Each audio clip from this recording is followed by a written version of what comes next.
Red Bull secara mengejutkan menjadi juara konstruktor F1 2023 di Japanese Grand Prix ini. Dan untuk keenam kalinya mereka jadi juara dunia konstruktor. Dan ya itu satu prediksi gue salah ya kan? Soalnya gue prediksi kalau Ferrari tuh yang bakal jadi juara konstruktor di awal musim. Bisa-bisanya gue prediksi itu dan entah apa yang gue pikirkan waktu itu sampai ngeprediksi Ferrari juara konstruktor ya kan? Kebanyakan mikirin kehidupan kali ya gue. Tapi ya anyway, selamat lah ya untuk Red Bull benar-benar dominan musim ini. Dan ngomong-ngomong soal dominan, hari ini gue akan bahas sedominan apa Red Bull musim ini dan bisakah mereka memecahkan rekor-rekor yang masih bisa dipecahkan untuk sisa musim ini.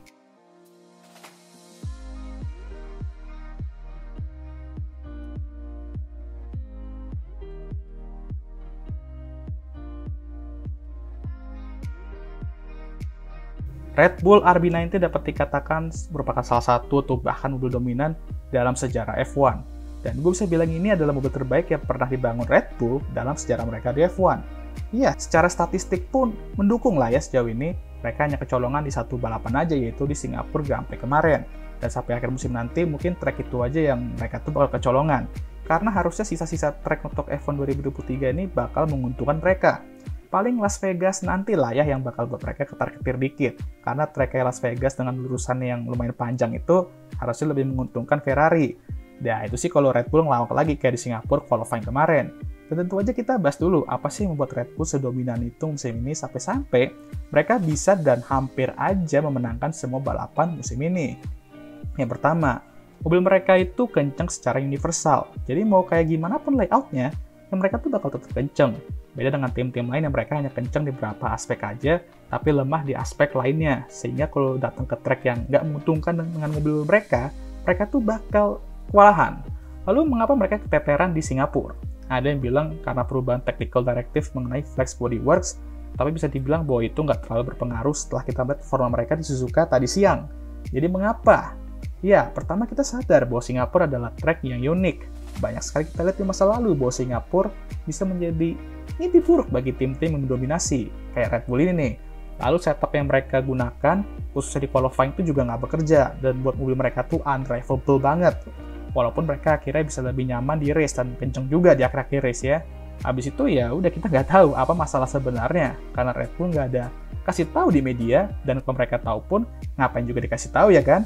Yang ada tim lain pasti menganalisa tuh, oh ini kelemahan Red Bull gitu kan ya. Jadi ya gitu aja lah mainnya ya kan. Emang giga sih kemarin di Singapura itu.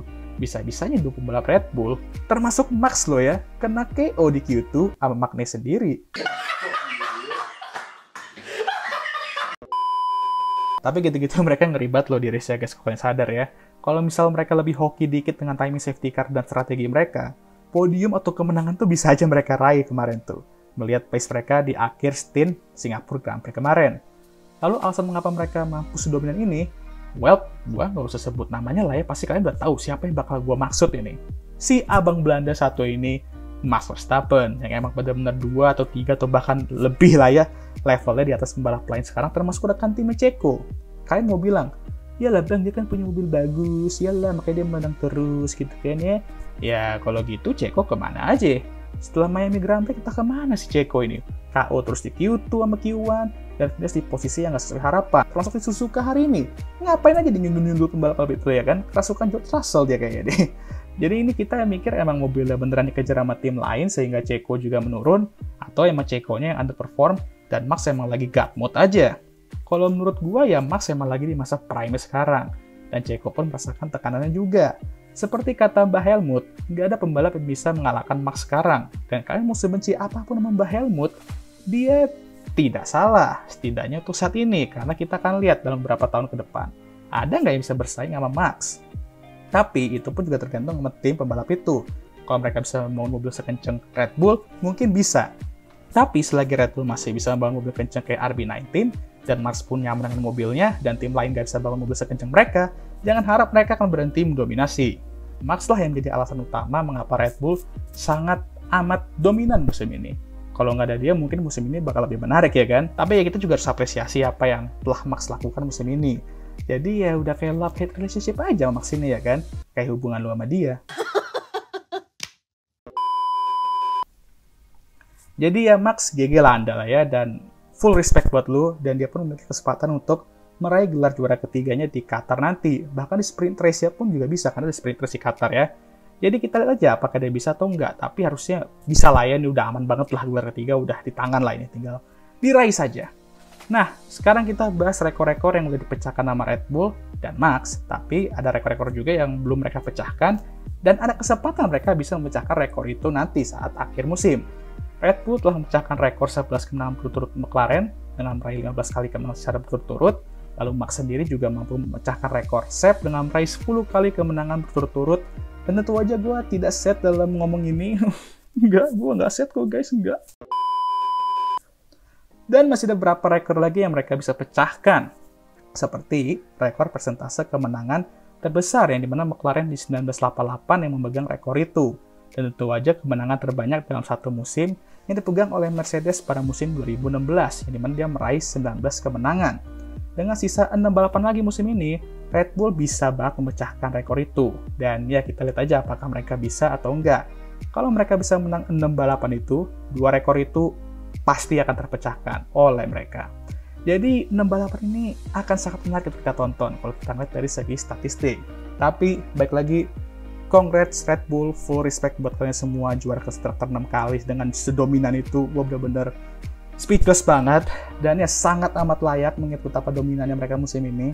Mungkin bukan musim yang begitu exciting kalau kita nonton dari segi fans netral, karena ya tim dominan itu menang terus tuh pasti nggak enak banget ditonton. Tapi kalau kita lihat dari segi rekor, ini benar-benar menarik banget guys. Kayak kita bingung, apakah rekor ini akan pecah? Apakah rekor ini akan bertahan? Nggak ada yang tahu gitu. Itu yang bikin exciting gitu musim ini.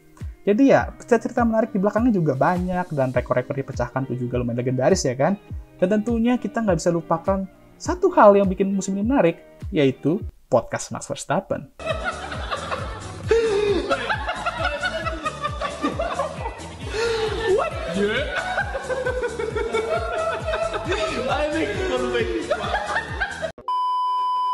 Oke lah, sekian video kali ini. Gimana menurut kalian? Apakah Max dan Red Bull merupakan duo dominasi paling dominan dalam sejarah F1 sekarang?